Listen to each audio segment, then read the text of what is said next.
शहर निज़ामाबाद में इतनी बड़ी तादाद में हम जमा हुए हैं और ये एहतजाजी मोदी सरकार को ये बताना चाह रहे हैं कि निज़ामाबाद के अवाम ये बिल को नामंजूर करते हुए ये बिल को वापस लेने का मुतालबा करने के लिए हम सब लोग जमा हुए हैं। क्या हम लोग इस बिल को वापस लेने का मुतालबा कर रहे हैं? तो जोर से बोलो। हाँ, तो भाइयों, आज मुल्क बहुत ही नाजुक दौर से गुजर रहा है। मुल्क में फिरका परस्त ताकतें 10 साल या 11 साल से मुसलसिल एक ही कौम को, एक ही मजहब के मानने वालों को टारगेट बनाए हुए हैं। कभी हिजाब के नाम पर, कभी खाने के नाम पर, कभी हमारे सड़कों के नाम पर, उन्हें हमारे मुस्लिम बादशाहों के नाम पर या उलमाए के नाम पे जो थे उसको बदलना चाहते हैं। रेलवे स्टेशन का नाम बदलना चाहते हैं, सड़कों का नाम बदलना चाहते हैं, शहरों का नाम बदलना चाहते हैं। अब आकर औकाफ की ज़मीनों को भी खींच लेने का वो लोग ख्वाब देख रहे हैं। मगर इस वक्त मुल्क के अंदर मैं उन तमाम MPs को मुबारकबाद देता हूँ कि जिन्होंने इस बिल की मुखालिफत की। भाइयों, आपको ये बताते चलूँ, जब पार्लियामेंट के अंदर ये मसौदा किया गया, सबसे पहले तेलंगाना की हुकूमत और मेरी सदारत के अंदर सेक्रेटेरिएट में हमने जून के अंदर ही इसकी मुखालिफत करके कहा कि ये ड्राफ्ट वापस ले लो, ये बिल को वापस ले लो। तेलंगाना सरकार इस बिल का नहीं मानती है, हम पुराना वही वक़फ़ को चलाएंगे। ये हमारा सरकार का मुतालबा था और हमने करके बताया। उसके अंदर आबिदीन साहब भी शरीक थे, बहुत से उलमाए कराम भी उस मीटिंग के अंदर आए। लेकिन जब ये पार्लियामेंट में पेश हुआ, 13 घंटे बहस हुई। उसके बाद जब वोटिंग का मामला आया तो दोनों तरफ महाज आ गए हैं। 200 आपके 42 MPs के अंदर बिल की मुखालिफत में 228 वोट गिरे हैं आपके, और इस बिल के फेवर में, जो भारतीय जनता पार्टी के फेवर में आपको 288 आए, यानी दोनों के बीच में सिर्फ 50 वोट का फर्क था। तो आज भी इस मुल्क के अंदर जमहूरियत जिंदा है, सेकुलरिज्म जिंदा है। आज भी हमारे हिंदू भाई हमारे साथ ठहरे हुए हैं, इस बिल की मुखालिफत के लिए ठहरे हुए हैं। वरना 232 वोट्स आना, सारे हिंदुस्तान के सेकुलर जमातें, पूरे इंडिया अलायंस आपके साथ ठहरा हुआ है। 3 बजे रात को पोलिंग हो रही, वोटिंग हो रही है, उसके अंदर आपके 232 आपके भाई वहां ठहरे हुए हैं, आपके लिए वोटिंग के लिए रुके हुए हैं। फिर जब राज्यसभा की बात होती है, वहां भी 14 घंटे बहस हुई रात तमाम, और उसके बाद 4:05 को सुबह जो वोटिंग हो रही है, उसमें वो हमारे AICC के प्रेसिडेंट खड़गे साहब, जो लगभग 80 साल के हैं, बार बार गोली खा रहे आए और हमेशा कुछ ना कुछ उन्होंने बात करते रहे, इस बिल की मुखालिफत करते रहे।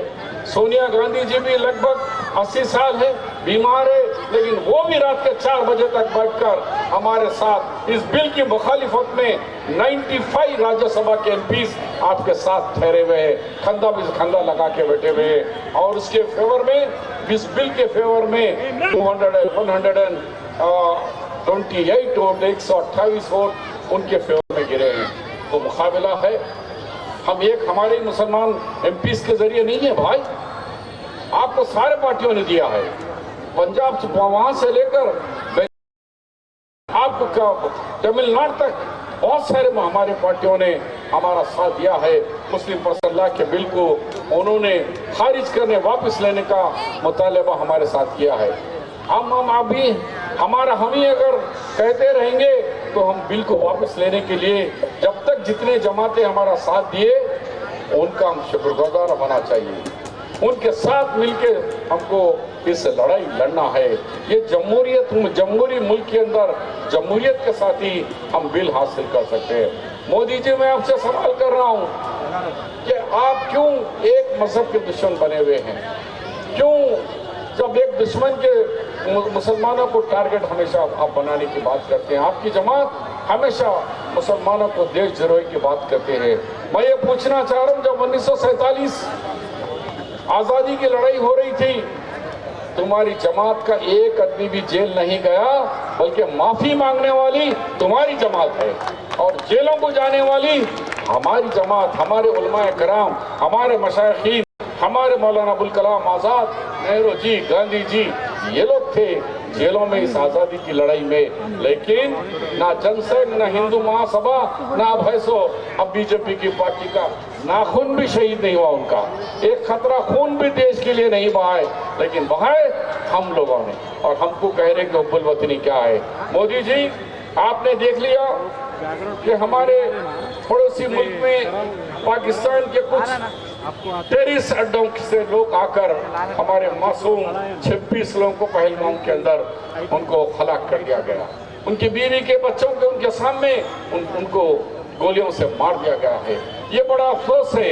हम सबको मजम्मत करिए और सारा देश मजम्मत किया, ना हिंदू, ना मुस्लिम, ना सिख, ना ईसाई, सब एक होकर कहे मोदी जी अब हमारे वजीर आजम हैं, आप इसका बदला लेने के लिए आप जो भी कदम उठाएंगे हम सारे पार्टी आपके साथ है। चाहे कांग्रेस पार्टी से राहुल गांधी से लेकर सबने कहा कि आगे बढ़ो, हम आपके साथ है।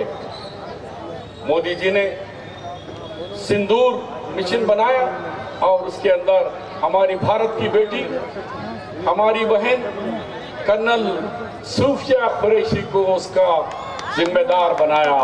आज हमारी बेटी, हमारी बहन, भारत की बेटी आज वो काम किया कि 9 उनके अड्डों को तबाह ताराज करके बता दिया। मोदी जी हमारी ताकत का अंदाजा लगा लिए, हमारे हुब्बुल वतनी का बदला न लगाए कि हम लोग जिस मुल्क में रहते हैं उस मुल्क की मोहब्बत के लिए हमारी जानें कुर्बान करने के तैयार होते हैं। उसके लिए आज देख लिए मोदी जी खाली हमारी बहन कर्नल सूफिया का देखे, अगर हम सब भी आ जाएंगे आप कहाँ रहेंगे मोदी जी? ये हमारी हुब्बुल वतनी का है। अब दोबारा मत पूछो कि हमारी हुब्बुल वतनी, हमारी एक बेटी ने, हमारी एक बहन ने आपको बता दिया कि देश विदेश के मग़ैब अड्डों को हमने कैसे बर्बाद किया है। तो मैं ज़्यादा वक्त लिए यही कहना चाह रहा हूँ कि हमें इत्तेहाद के साथ साथ मुल्क के दस्तूर के साथ साथ हमको ज़्यादा से ज़्यादा अदर पार्टी के लोगों को लाना पड़ेगा।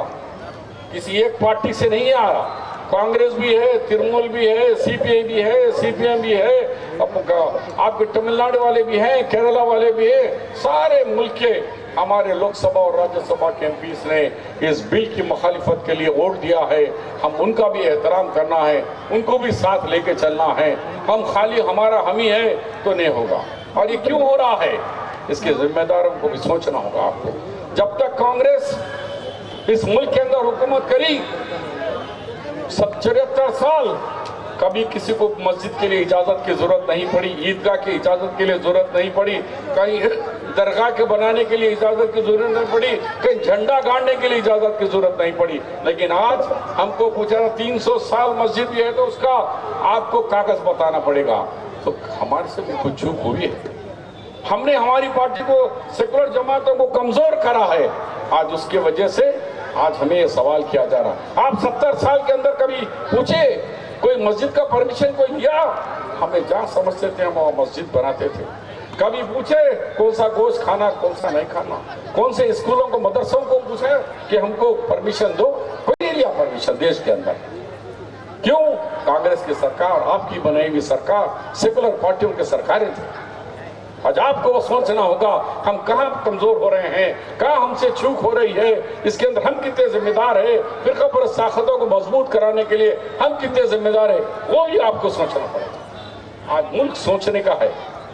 आने वाले दिन में अगर ये हुकूमत वापस नहीं ले रही, मैं इस मंच से मुस्लिम पर्सनल लॉ बोर्ड के इजाजत से कह रहा हूँ कि नेक्स्ट इलेक्शन में सेकुलर जमातों की हुकूमत आएगी और पहला बिल, इस बिल को वापस लेने का कानून पार्लियामेंट में लाएगी।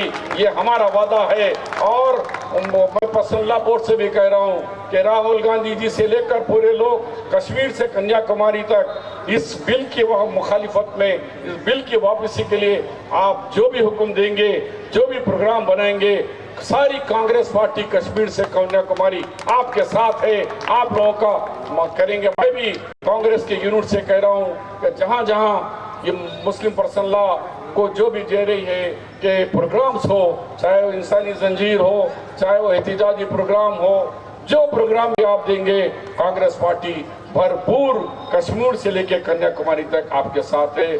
खुदा हाफिज, जय हिंद।